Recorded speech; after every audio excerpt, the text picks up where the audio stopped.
So today we're going to learn how to multiply and divide rational expressions. So multiplying and dividing rational expressions is just like multiplying and dividing fractions, except it's going to be pretty much on steroids. We're going to have polynomials instead of just numbers.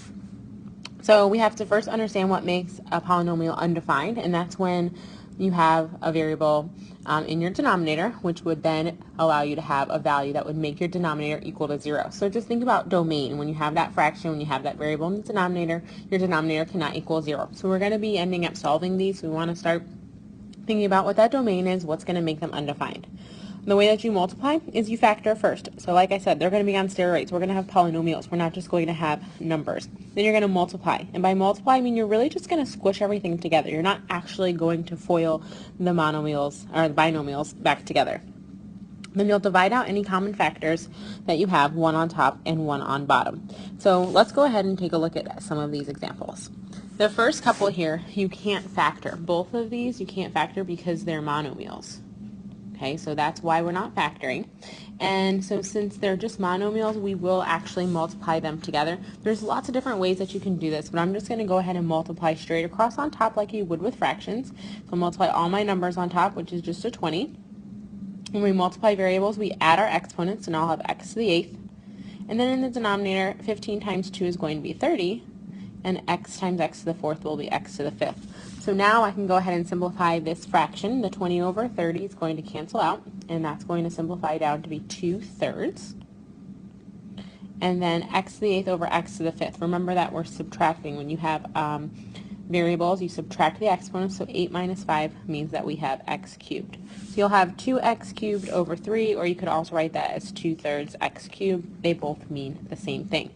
Now, when we think about looking at B, there's x's and y's, so just make sure you're only multiplying the correct variables together. So again, we'll multiply straight across because you can't factor because they're just monomials.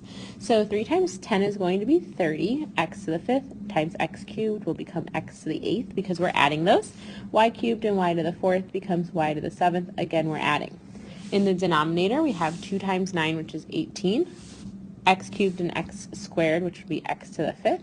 And then y to the 7th and y to the 5th, which would be y to the 12th. So at this point, now we'll go ahead and reduce this fraction, that 30 over 18. You can divide each one by 6. So we'll have 5/3.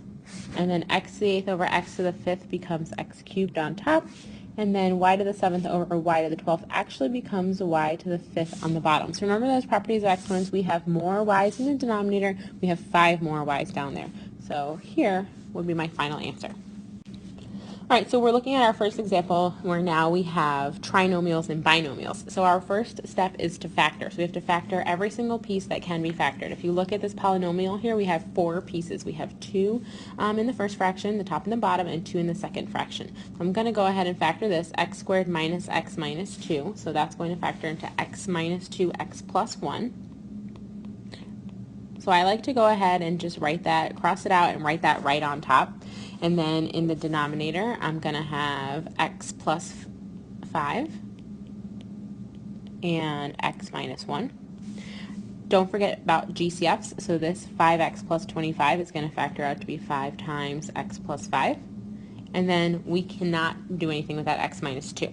So I went ahead and factored. Now my next step is to multiply them together. When we say multiply them together, we mean just squish them all together. So I'm going to go ahead and bring this 5 out front. So we'll have 5 times x minus 2 times x plus 1 times x plus 5.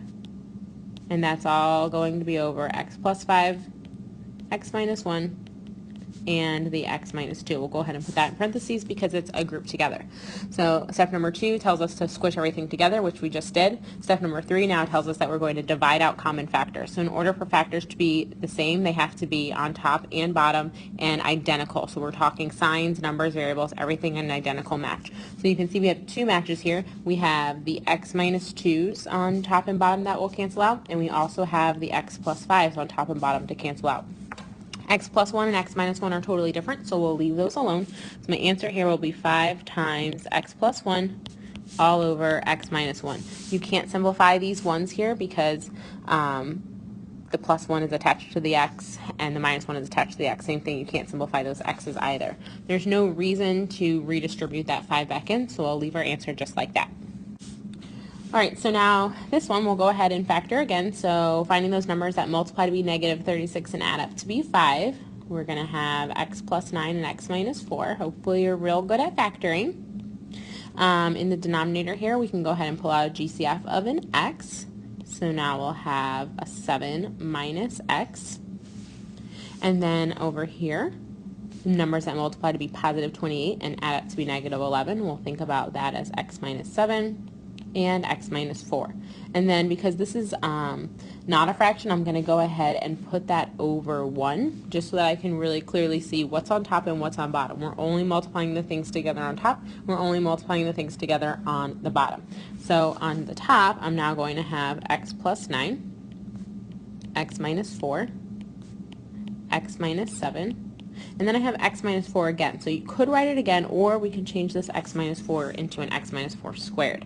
Now, when you do that, you just have to be mindful that if there was an x minus 4 in the denominator and you only had 1 in the denominator, that when you cross that out, you're still left with 1. So it's really up to you how you want to do that.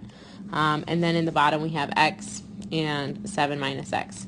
So when we're looking at this, we're trying to see if we have anything that's the same on top and bottom that we could cancel out. And at first glance, it doesn't appear to be. But if we take a closer look at this x minus 7 and this 7 minus x, we can see they're so close yet so far. So what we're going to actually do is we're going to change this right here to negative 1 times negative 7 plus x. So look what I've just done there. I've just factored out a negative 1, which you can totally do. And now I have negative 7 plus x, which I can rewrite as x minus 7. So my x is positive and my 7 is negative, just like this original factor here. So now I'll have x plus 9. I still have my 2x minus 4 squareds and my x minus 7.